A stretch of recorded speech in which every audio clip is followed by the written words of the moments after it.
Story 1. I actually can't shake off the sensation of fear from that field outing to the old chateau. I realize I vowed to expound on it, so here goes. We were completely energized whenever our class had the opportunity to visit the spot. It was known for its spooky history and shocking stories. Much to our dismay, those accounts were going to turn into our own. As we entered the chateau, a disrupting chill ran down my spine.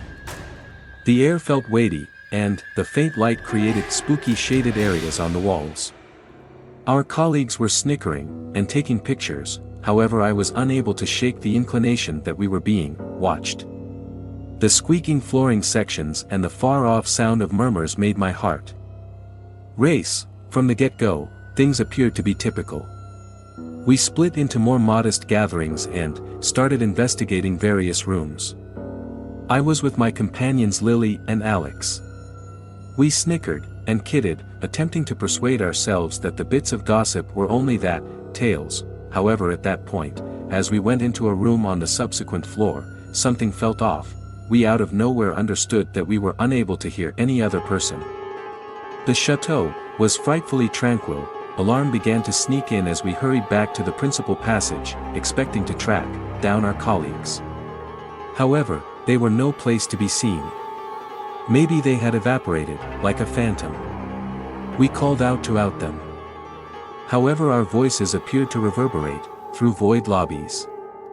I felt a virus shudder down my spine, and my heart dashed like a drum. Lily recommended that perhaps they were pulling a trick on us, concealing in one of the rooms. Thus, we mindfully opened entryways, anticipating that our colleagues should leap out and giggle. However, the rooms were unfilled, covered in a disrupting quietness. My psyche was dashing. Had something happened to them? Is it true that they were lost as were we? As we kept looking, a feeling of fear got comfortable. Each room we entered appeared to obscure into the following, and the format of the house started to move. It was bewildering, like a labyrinth that was switching up us. I could feel a developing feeling of distress as we understood that besides the fact that our colleagues missing were, yet the actual chateau was pulling pranks on us. Time lost all significance as we staggered through those vast foyers, attempting to track down an exit. It seemed like hours, perhaps days, had passed. We were depleted, terrified, and near the precarious edge of delirium. I could see it in Lily's eyes, the apprehension reflecting my own, and afterward. Right when I thought we were genuinely caught, we coincidentally found the entry. The weighty wooden entryways were before us, and daylight spilled through the breaks. We essentially dropped out of the manor, heaving for natural air as though we had been holding our breaths the whole time, yet the alleviation was brief. As we glanced around, we understood that something was off. The world outside was unique, like a mutilated form of the real world. We were unable to perceive the scene, and, surprisingly, the sky appeared to be off base. Maybe we had ventured into another aspect. We meandered through the strange scene, feeling like we were in a fantasy. Dread actually held us. Yet it was blended in with a strange feeling of mistrust. How has everything turned out so terribly off base? What had befallen our cohorts? What's more, where could we have been? Ultimately, after what felt like an unfathomable length of time, we coincidentally found a gathering who were similarly essentially as confounded as we were. They had their own stories of odd events and unexplainable occasions. We shared our story, and keeping in mind that some taken a gander at us suspiciously, others gestured as though they comprehended the unbelievable.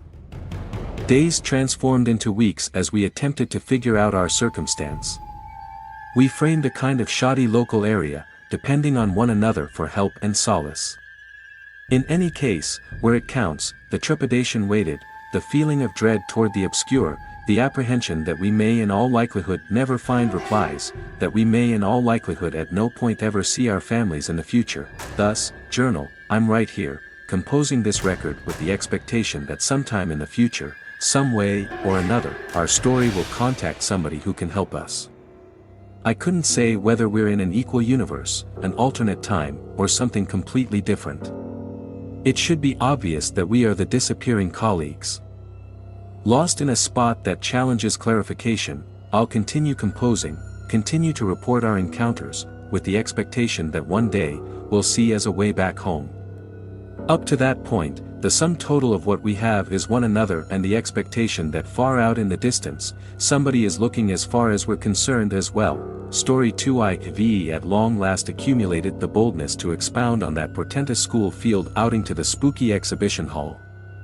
It's been months, yet the recollections actually creep me out. This occurred, according to my viewpoint, the day began like some other, with energy humming in the air as our group ready for the historical center excursion. The bits of hearsay about the exhibition hall's spooky happenings had fanned out like quickly, and I need to concede, I was both inquisitive and restless to encounter it firsthand.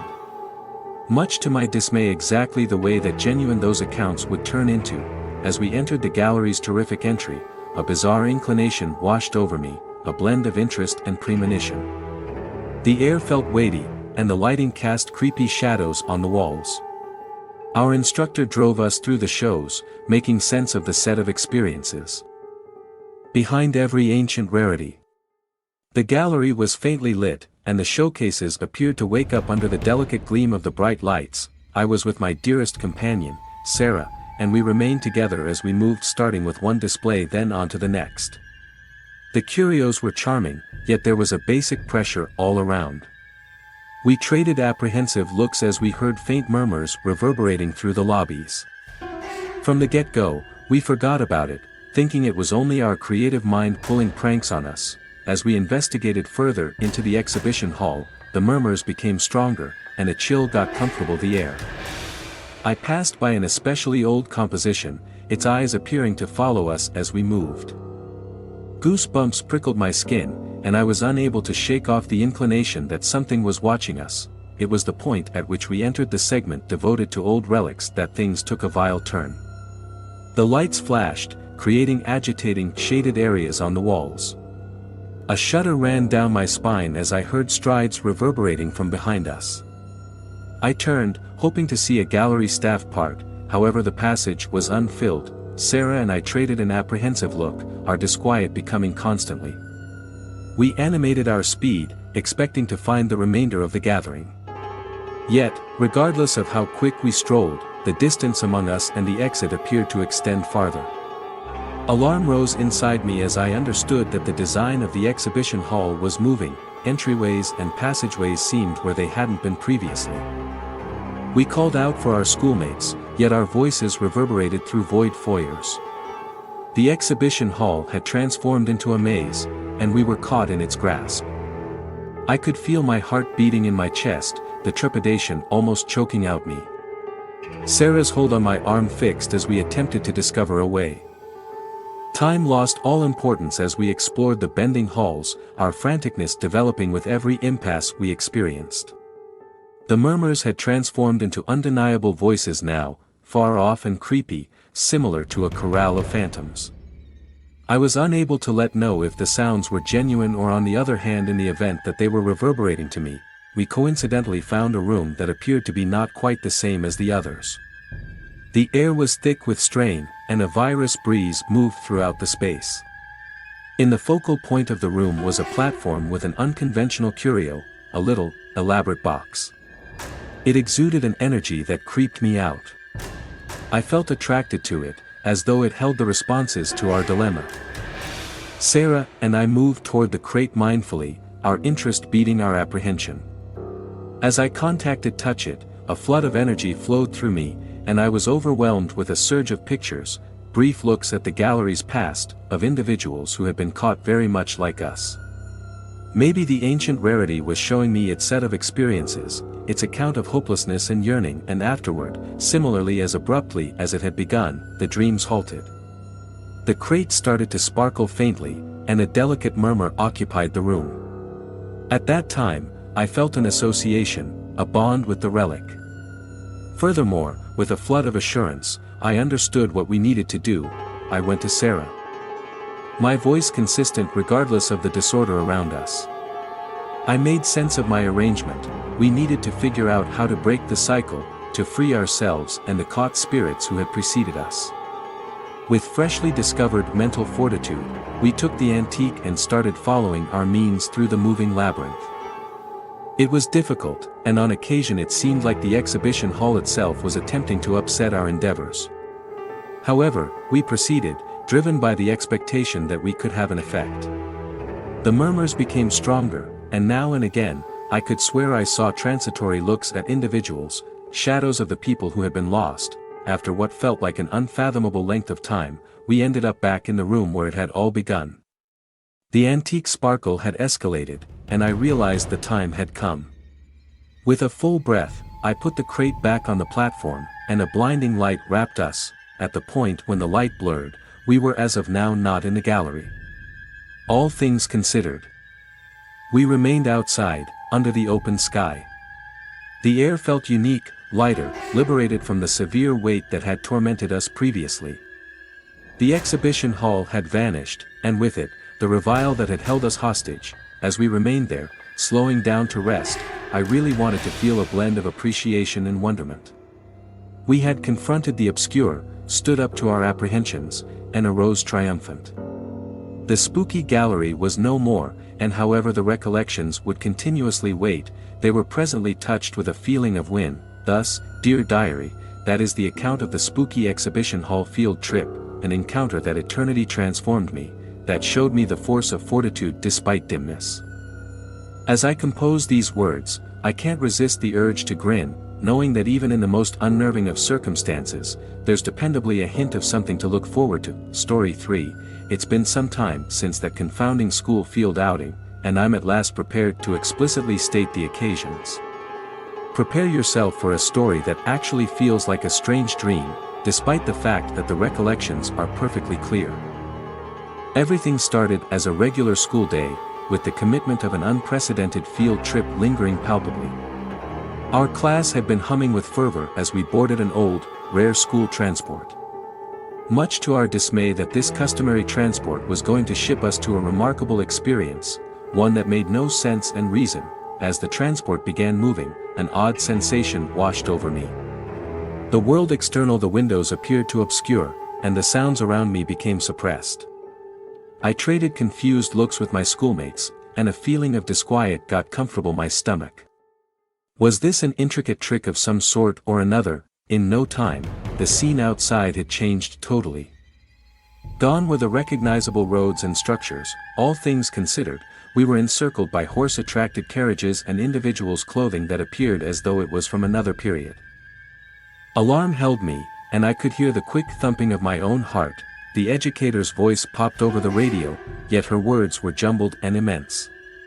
The transport driver, who I'd constantly believed was a bit unconventional, had a disrupting smile all over as he explored through the new environmental elements. We were at this point not time permitting, that much was sure. As the acknowledgement sank in, a combination of dread and interest flooded inside me. The cohorts who had minutes prior been visiting and snickering were presently gazing in wide-peered toward mistrust. The world external the transport appeared to be a scene from history, frozen in time. The instructor, with a noteworthy feeling of quiet, accumulated us and made sense of that in some way, mysteriously, we had gone through time. She urged us to remain together and investigate this new world, regarding it as a novel learning and open door. The transport, which had turned into an artifact itself, was our main association with our own time. We warily ventured off the transport, feeling like gatecrashers in an unfamiliar land. The sights and sounds were overpowering, the rattle of pony hooves on cobblestone, the fragrance of food from open market slows down, the energetic shades of dress that contrasted tremendously from our own. Maybe we had ventured into a living history book. As we meandered through the clamoring roads, we experienced inquisitive looks from individuals around us. Their clothing, discourse, and lifestyle were a distinct difference to what we were familiar with. A few of us attempted to start up discussions, just to be met with disarray because of our cutting-edge articulations and jargon. We went through hours investigating this peculiar new world. Wondering about the design, noticing the associations, and retaining the rich environment. It was all the while elating and startling, like being important for a time travel film that had shown some major signs of life. As the day transformed into night, the instructor got back to us to the transport, advising us that we made some restricted memories before we would be pulled back to our own period. Hesitantly, we loaded up the transport, our psyches turning with questions and our hearts weighty with the information that we were abandoning a time that had once appeared to be far off and incomprehensible. As the transport thundered to life, I glanced through the window at individuals who had turned into a piece of my recollections. At any point could they accept that a gathering of cutting-edge understudies had momentarily shared their reality? Could they become stories murmured through ages? The excursion back to our own time was similarly basically as muddling as the outing there. The scene moved, the stifled sounds got back to lucidity, and in what would seem like no time, we were once again at our school. Maybe we had squinted and gotten back to the real world. The recollections of that time-traveling transport ride have remained with me, a dreamlike encounter that has perpetually modified my viewpoint on history and probability. Indeed, even now, as I pen down these words, it's difficult to accept that it really worked out, that briefly, we were people who jumped through time, living between the pages of history. Story 4, I've concluded it's at long last opportunity to describe the frigid occasions of that portentous school field trip, the one that eternity adjusted my impression of the normal world. The story of the Had Nature Trail isn't for weak-willed, however I accept that really expressing my experience will assist me with figuring out the odd. The day had begun with a feeling of experience and energy. Our class, furnished with scratch pad and interest, set out on a field excursion to a remote woods known for its special vegetation. The magnificence of nature should be our study hall for the afternoon, an opportunity to learn firsthand about the miracles of the wild.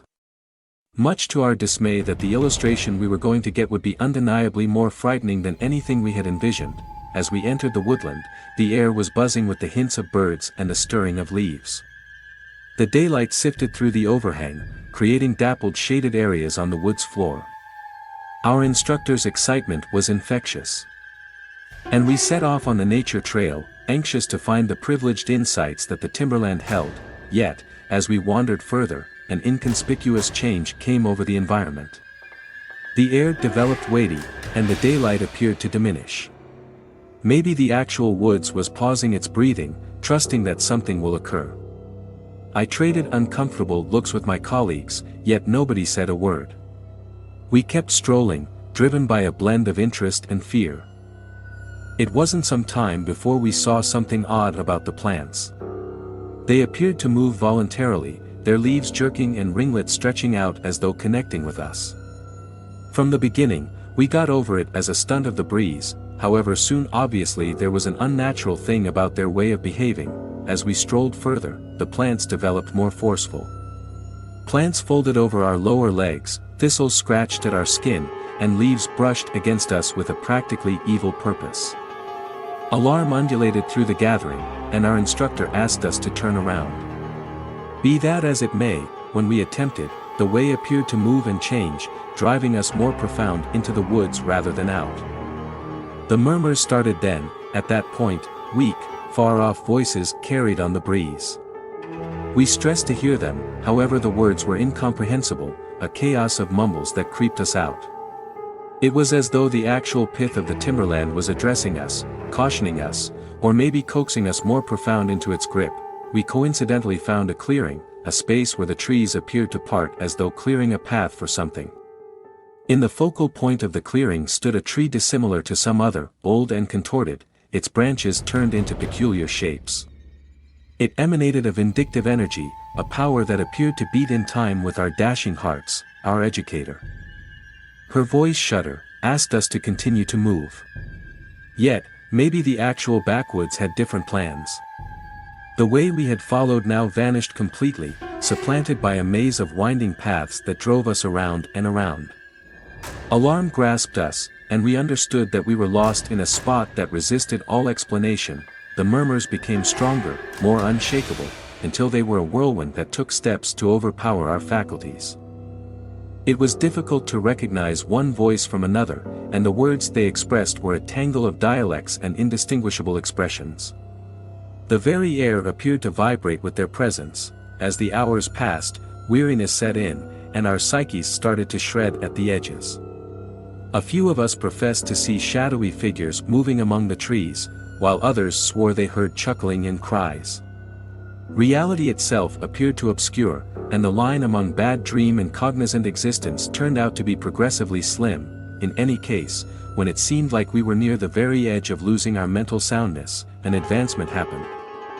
Our instructor, driven by a combination of franticness and instinct, coincidentally found a fix of blossoms not at all like any we had seen previously.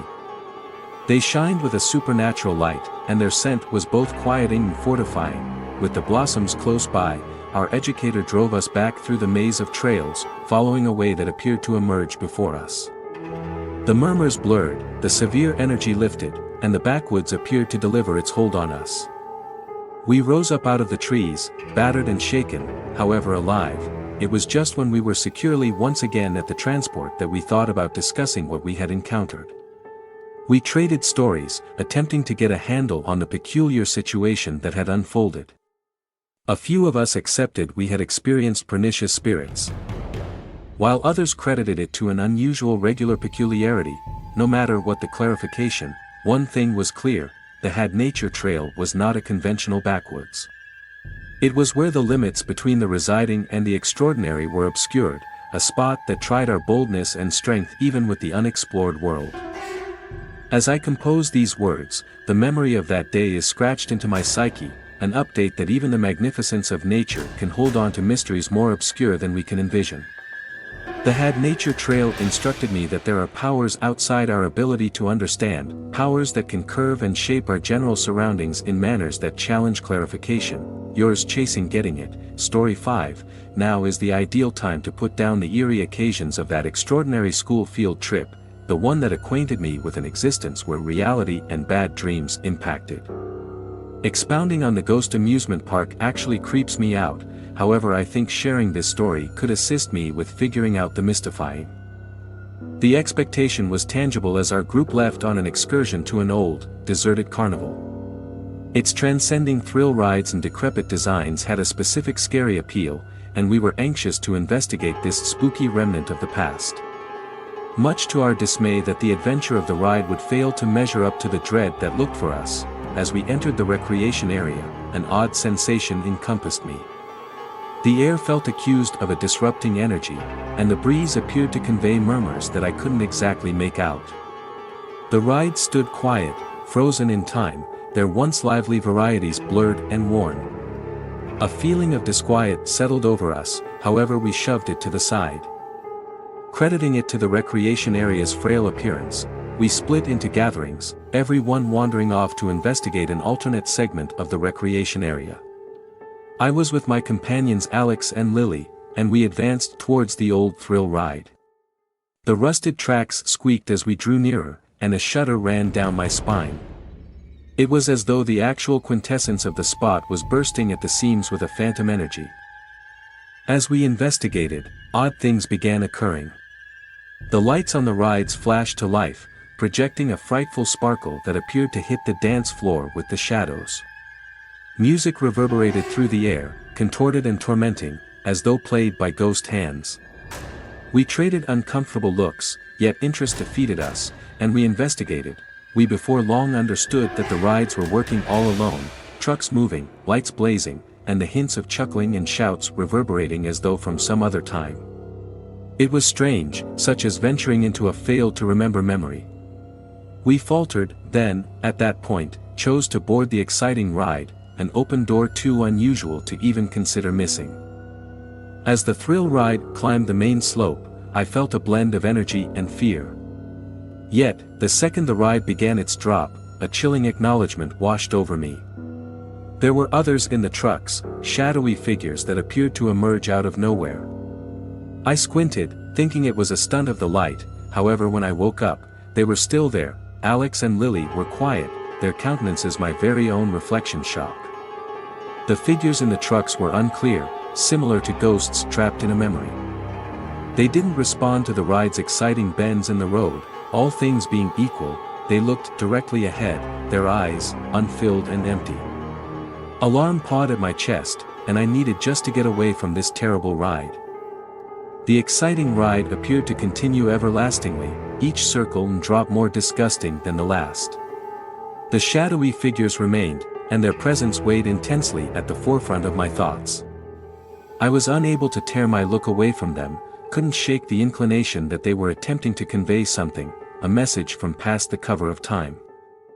And afterward, as suddenly as it had begun, the ride shrieked to an end. The lights went out, and we were dove into dimness. Heart beating, I mishandled for my telephone, utilizing its weak sparkle to explore the region. Alex and Lily were alongside me, their faces pale and eyes wide with dread. The recreation area had changed by and by. The rides were still, the music hushed, and a frightful quietness settled over everything. Maybe time had frozen, leaving us abandoned in this dreamlike scene. Alarm flooded inside me, and I realized we needed to get ourselves out before anything that power had caught us here could guarantee us. We staggered through the haziness, directed exclusively by the weak light of our telephones. The recreation area appeared to move around us, the pathways driving us around and around. It was difficult to discern whether we were gaining any headway, on the off chance that there was an exit from this terrible labyrinth. Franticness distressed my internal parts, and I could feel my mental soundness slipping.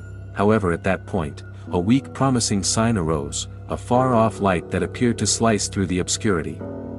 We followed it, pushing through the trepidation and vulnerability, driven by the need to get away. The light became more splendid, and as we arrived at it, we wound up at the recreation area's entry. Help washed over me, a flood of feeling that left me flimsy and feeble. We staggered out of the recreation area, panting for natural air as though we had been lowered submerged. The second we passed the boundary, the lights gleamed back to life, and the recreation area was by and by covered in obscurity. Maybe the ghost amusement park had never existed, as though it was a horrible that had been cleaned away by the first light. As I stay here presently, expounding on that frightening experience, I can in any case hear the reverberations of the apparition music and see according to those shadowy figures. The memory will be for all time carved to me, an update that there are spots where reality obscures with the extraordinary, where the over a significant time span crash in a dance of dread. The end.